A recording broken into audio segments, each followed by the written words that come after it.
All right, show me the money. NFL picks for Championship Sunday are here. We have only three games left in the 2025 season, now finishing in 2026. With me today to break it down and make our picks for Championship Sunday, Troy Mauriello is here. We talked to him back in week 4. It's been a long time since you were on the pod.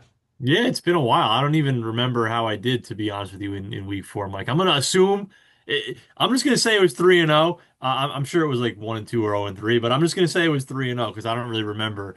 But yeah, it's a pleasure to be back on with you, Mike. Yeah, that was a week you and I both went 1-2. I pulled up my records here. There we go. There we go. Yeah, Yeah, I figured you would have the facts. I did not have them, but in my head I went 3-0. So yeah, your picks that week were the Baltimore Ravens, as you lost. okay. You picked the Las Vegas Raiders for some reason. You lost that Wow. game. Okay. And you picked the LA Rams. That was your correct pick.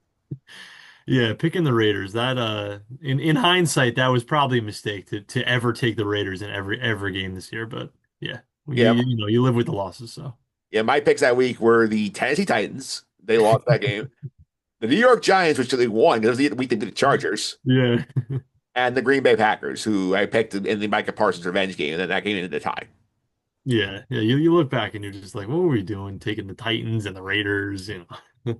Yeah. We took three of the teams that week who finished in the top five in the draft order. Yeah, yeah. Hindsight always makes you look silly, especially from week four. Yeah, for sure. And obviously, before we get to the championship weekend here, like we'll touch base on the Cowboys for you for a minute here, because obviously did not make the playoffs. They have two first round picks this year. They fired Matt Eberflus. They're looking for a new DC. So your thoughts on how things ended up there and what they might do with that DC spot? Yeah, I mean, the entire focus of the offseason obviously needs to be on the defense. Both of those first round picks got to go to the defense. I honestly think your first couple picks, first couple of rounds, go towards your defense because their offense is kind of set. I mean, they had a top 10 offense in the league last year. Dak was playing at an MVP level for really a good portion of the season. And if they had a better record, probably would have been in that MVP conversation. He even kind of got into it for a little bit there when they went on that win streak. But yeah, you got to shore up this defense. I mean, there's just so many holes right now. You'd like to think that the interior of that defensive line is kind of set, but who knows about that? The linebackers need help. The back end needs help as well. So you need a lot of pieces. They'll probably take a defensive back with that first pick and then you see what happens with that second pick. But the offense is set. It all comes down to the defense. Can you just get that defense to be middle of the pack in the NFL, like somewhere in like the 16 to 20 range, where they're not just giving you no chance? Because there were just multiple games last year where that defense just gave them no chance to win. And you can't have that. You're wasting years of Dak Prescott's prime now. You've kind of wasted one already. You really can't afford to waste another one because he's not getting any younger. He's getting to a point now where you wonder how many elite years of him you have left. You can't waste another one like you did last year. Yeah, for sure. Defense, number one priority. And also, they got to figure out George Pickens, what they're doing with that. Because, like, I figure that's probably a franchise tag situation Mhm. here. Because I worry, considering his history here, like, wonder if you pay him for sure and give him the long-term contract, as maybe George Pickens, not ball out as much as he did this year. Yeah, I would give him the money. You traded Micah Parsons away to be able to take on deals like this, like George Pickens.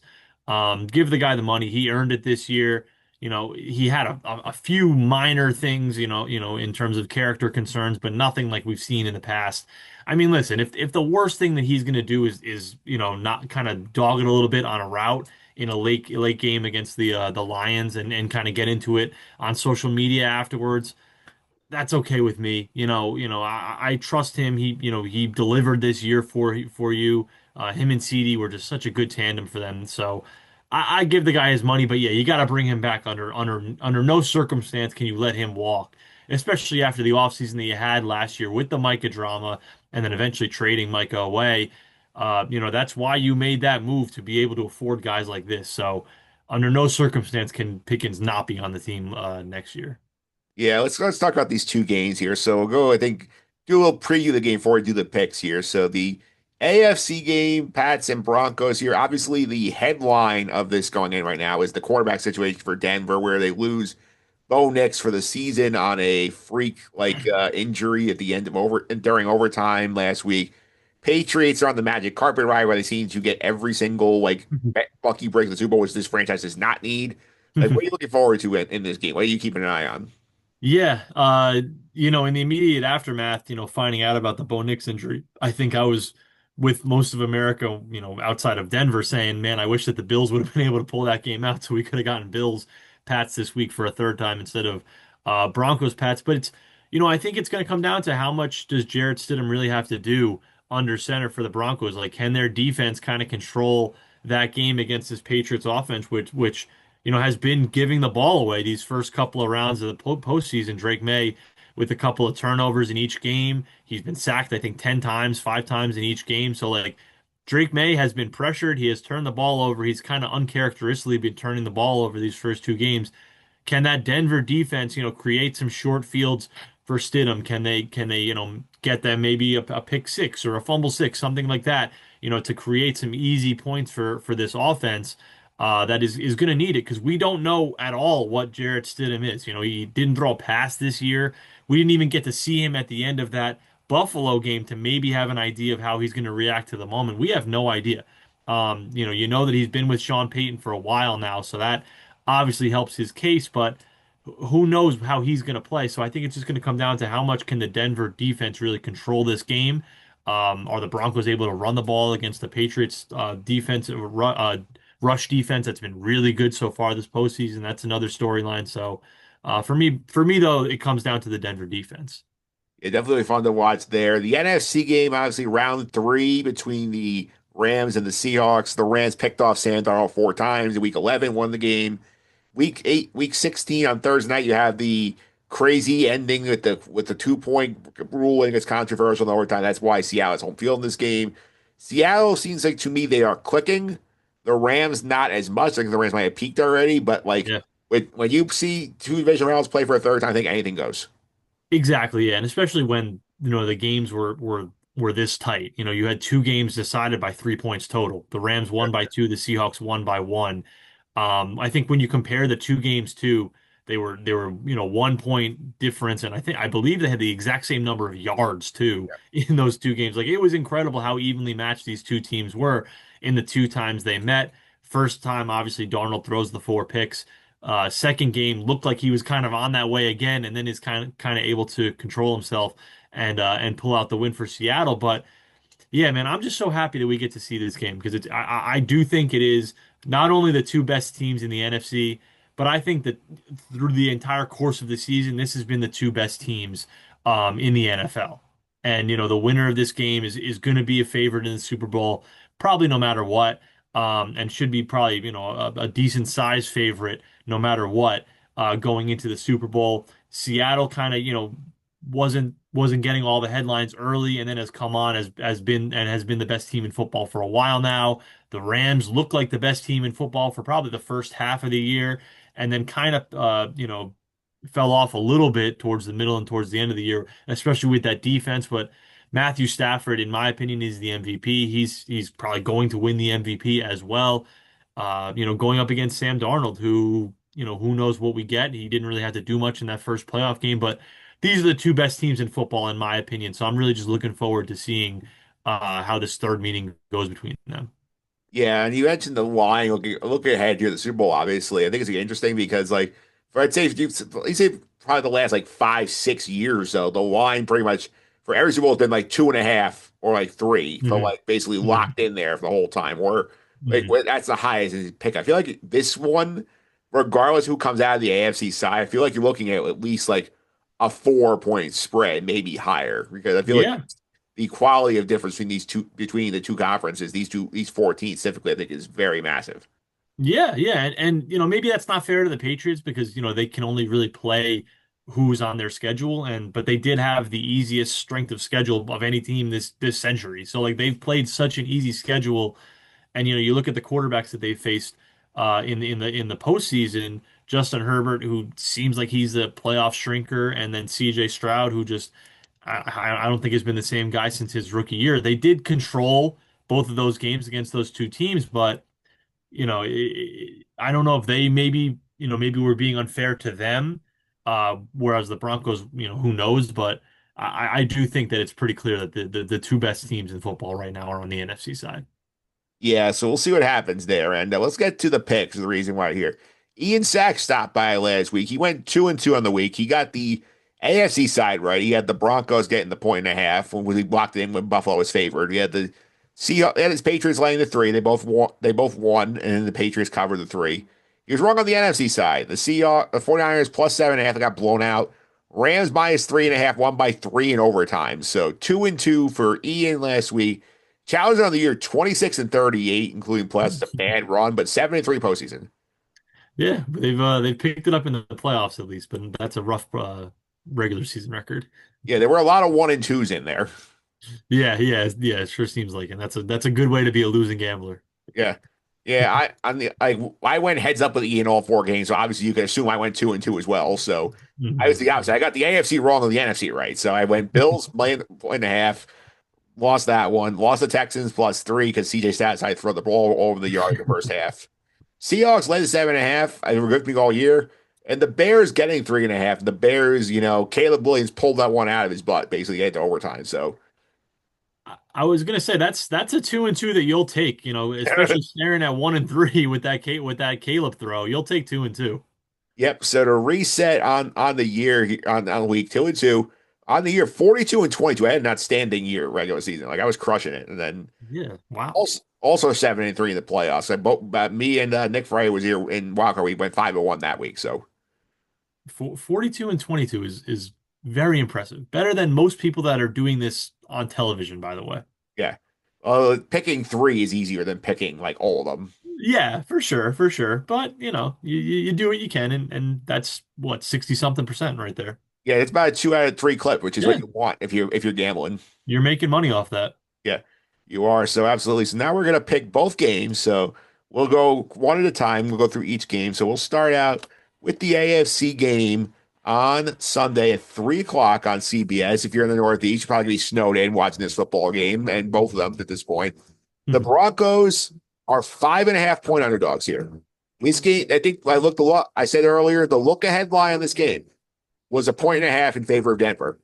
New England facing Jarrett Stidham has slid it 6 points the other way. Troy, what are you doing here? Yeah, that is, I mean, it's crazy because I don't think that Bo Nix is worth a touchdown. But maybe it's just the uncertainty of Jared Stidham that caused the line to go that far.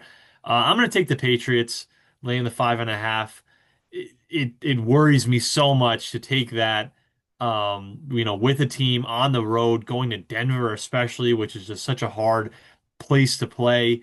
Like I said, that Denver defense has the potential to wreck a game, especially for a young quarterback like Drake May, who gets hit a lot, who gets pressured a lot. I feel like I'm talking myself into the Broncos pick by saying this, but no, I do like the Patriots. Listen, they've turned the ball over a bunch these first two games. They've been sacked a bunch these first two games, but they've overcome it. And Yeah, their defense has been fantastic in terms of getting to the quarterback, forcing turnovers. They've done a great job. And listen, they've done it against Justin Herbert. Say what you want about Justin Herbert. He's an all-pro caliber player. They've done it against CJ Stroud. I don't think that Jarrett Stidham is going to be Justin Herbert or CJ Stroud. I don't think that he's at that level. And when you look at this Denver defense, I said earlier, that's going to be the key. Can they kind of take over this game and force some short fields for Stidham? When they've played these kind of elite offenses, like they've given up points and they've given up yards. You looked last week against Buffalo. Yeah, they had a bunch of takeaways, but Buffalo was able to score on them. Green Bay a couple of weeks ago in the regular season was able to score on them. Same thing with Jacksonville. Like teams have these good offenses have been able to really move the ball on this Denver defense. It's a great defense. They sack more than almost anyone has this century. But you can move the ball on them. And Drake May is comfortable getting hit. He's comfortable getting sacked. It happens. He's great under pressure. I'll feel silly if I take Jarrett Stidham and this game is 30-6 Patriots win. So I'm gonna go with the Patriots. certainly a risk for sure. Patriots 8-0 on the road this year is also something you like here. Yep. I think two things are pushing me towards the Broncos here. Just number one, like in a championship game setting, with a defense as good as Denver's has been at points here, 5.5 points is a lot to lay. Hmm. Which is something I'm leaning towards the Broncos. Number two here, this feels like such a everybody's counting the Broncos out. Hmm. Thinks they can win the game without Bo Nix. Now all of a sudden, all the pressure of this game is on New England. New England has to come on there and Yeah. say, okay, you got the magic carpet laid out of the Super Bowl. If you don't get the job done, it's on you. Whereas Denver's like, you lose, you lost your quarterback. Nothing you can do about that. I think Denver comes out and makes this much more competitive than people think it will be. Yeah, there's for sure a house money, vibe for Denver for sure. And listen, they have 8 days to prepare for this game, with their backup quarterback. It's not like Bo Nix, was ready to play and then gets hurt in the first quarter. So, you give Sean Payton time to prepare. There is a case for the Broncos for sure. And Sean Payton's had a good track record as backup quarterbacks. He won a lot of games with Teddy Bridgewater in New Orleans. Yeah, for sure. Yeah, like I would not just count the Broncos out. Definitely not. All right, next up here, we'll go to the NFC game on Saturday, Sunday, 6:30 on Fox, the primetime spot. Rams Seahawks round three. The Seahawks are 2.5 point home favorites. Basically, wherever you like to win the game, you're gonna pick here. So, Troy, what are you doing? Yeah, another one that I went back and forth on. I just said how good I think these two teams are. I think that they're the two best teams in football. And to be honest with you, I couldn't decide who I wanted to take. I'm gonna go with the Rams. I like Matthew Stafford over Sam Darnold. That's honestly all I can think of to defend this pick. These two teams played two really close games this season. Like I said, two games decided by 3 points total. Darnold didn't have to do much in that game last week, like we said.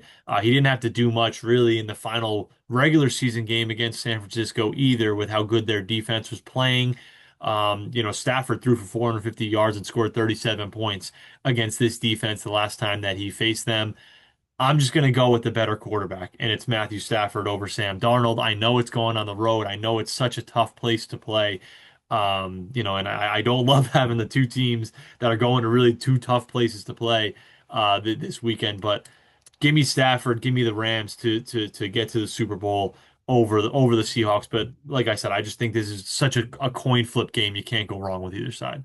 Yeah, we'll go heads up here too. I'm going to take the Seahawks. A couple reasons. Number one, Seattle at home in the playoffs is deadly, and they are the top seed the last three times they've gone to the Super Bowl as the one seed. So I like their odds here. Number two, I mentioned earlier, I think the Rams have peaked a little bit. And a fun fact I found from reading the Athletic this week here: since week 16, the Rams have traveled about 16,000 air miles because the travel they've had. They go to Seattle on the short week. They go Atlanta across the country on a Monday night. They come home, go across the country, Carolina and back, go across country, Chicago and back. Now they go up to Seattle again here. Like at some point, the fatigue factor, I think, weighs in on these guys. So like I'm gonna lay the points with the Seahawks. I think don't be surprised this game is double digits. Really? Yeah. That's a bold prediction there now, because like I just I see what you're saying about the travel and everything like that. Um, I mean, I guess, what do you think that the Seahawks defense kind of takes over this game as well? Yeah, I think the Seahawks defense is kind of like shuts down Puka. I think like Hmm. Vontae's playing through injuries. And Steph's Hmm. kind of like also been wavering a little bit. Didn't throw a touchdown last week in Yeah. Chicago. Another Hmm. outdoor element game against the better defense. Not a spot you love. Yeah, no, that it could happen for sure. And this Seahawks defense has been so disruptive. And on the other side, the Rams defense I mean, they were good last week, but they've struggled too, like the last half of the year. So you wonder if Darnold's not going to even have to do much again, if they can kind of extend a lead early and play from ahead. All right, so reset the picks for Championship Sunday here. AFC game, Troy's laying the 5.5 with the Pats. I'm taking it with the Broncos. NFC game, Troy's taking the 2.5 with the Rams. I'm laying the 2.5 with Seattle here. So those are your picks for Championship Sunday here. So very sad that we're getting down to the end of the run here because, like I said this I think a couple weeks ago at the beginning of the podcast. I think this is a fair point. Like this, I think, is the real end of the NFL season is Championship Sunday because the Super Bowl is sort of its own separate thing where, Hmm. all the casual people are coming in here. People are caring more about the commercials, Yeah. what Bad Bunny's going to do at halftime. Like, there happens to be a football game going on besides everything. Yeah, exactly. Yeah, you're not you're watching it with a group, like you said, with a lot of people that are more casual fans that might not even watch football.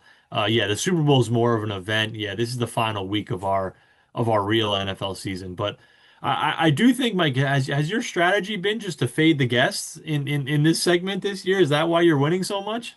No, we have not gone heads up very often for the play. It sure seems like it. Last week you're going heads up against the guests. This week too, you're at 66%. The guests can't going 1 and 2 every week. I don't know. It seems like that might be your strategy. A wild card weekend, we had four family plays with Nick Fred, and there were two heads up, and we split. There we go. Okay. Okay. I'll back off my allegations.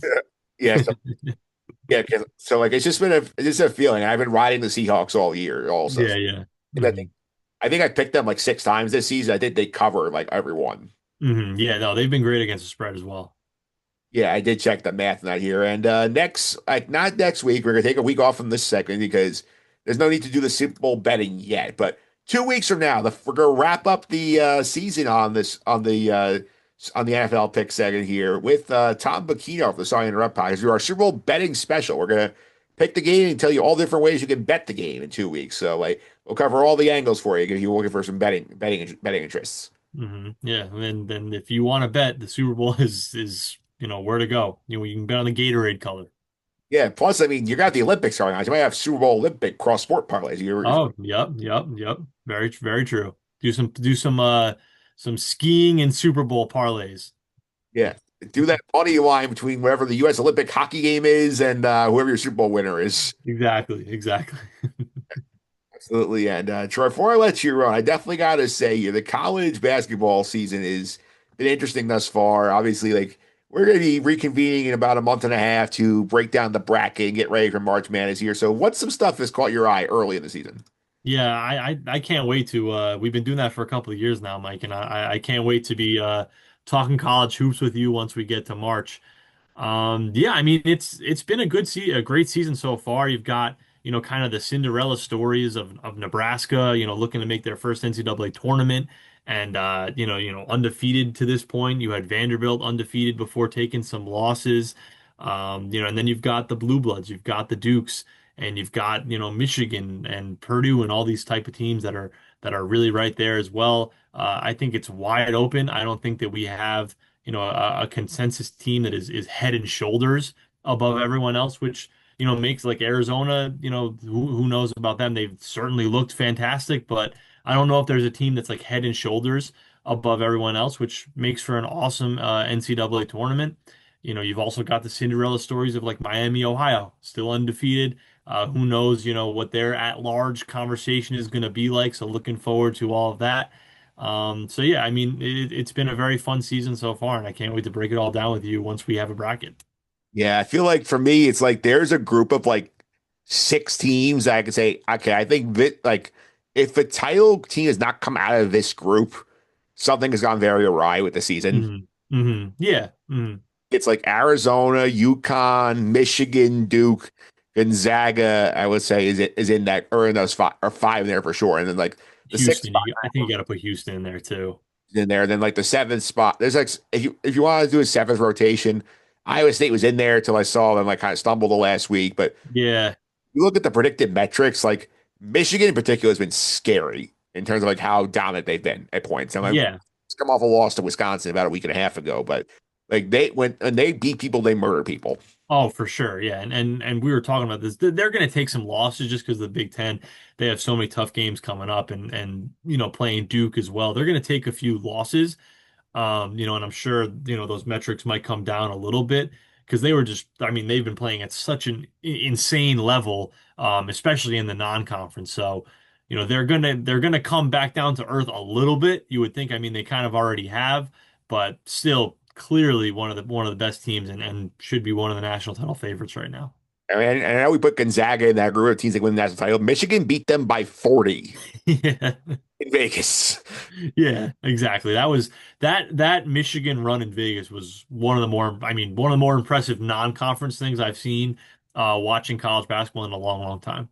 Yeah, I mean, interesting to see what happens there. And your Johnny's not in the poll right now, but I think they might be back in next week. That's just a hunch on my part. I think so. Yeah, they got to take care of business. They got a big game against Xavier coming up this weekend. Patino versus Patino. Rick going for his 900th win against his son. You could almost write that in a movie. They've been picking it up of late. They've won a couple games in a row here, won a bunch of games on the road, which is even more impressive. Yeah, if they take care of business this weekend, they'll be back in the poll and setting up if they can win three more games in a row, you could have UConn with one loss unbeaten in the Big East against St. John's with one loss in the Big East, riding like an 8-game win streak on Friday night at the Garden, the Friday before the Super Bowl. So we're all crossing our fingers that St. John's and UConn, UConn will take care of business. We're all kind of crossing our fingers that St. John's can take care of business until then.